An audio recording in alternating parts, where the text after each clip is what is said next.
নানা রকম মাছ তরকারি দিয়ে সাজানো, কিন্তু তবু আমার এইটার প্রতি নজর, এটার মধ্যে কি আছে সেটা জানার জন্য। তোমাদেরও নিশ্চয়ই জানতে ইচ্ছে করছে এটার মধ্যে কি রয়েছে। তো আমি এগুলো কোনো কিছুর দিকে তাকাবো না, আগে এটাই দেখবো কি আছে। ঠিক আছে? ঠান্ডা ঠান্ডা যখন, তাহলে বুঝতেই পারছো কি। ও মা, মিষ্টি দই, এই দেখো।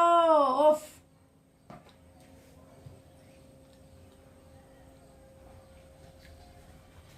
এত খাবার বাদ দিয়ে আগে মিষ্টি দইতে মুখ দিলাম, দেখলে তো।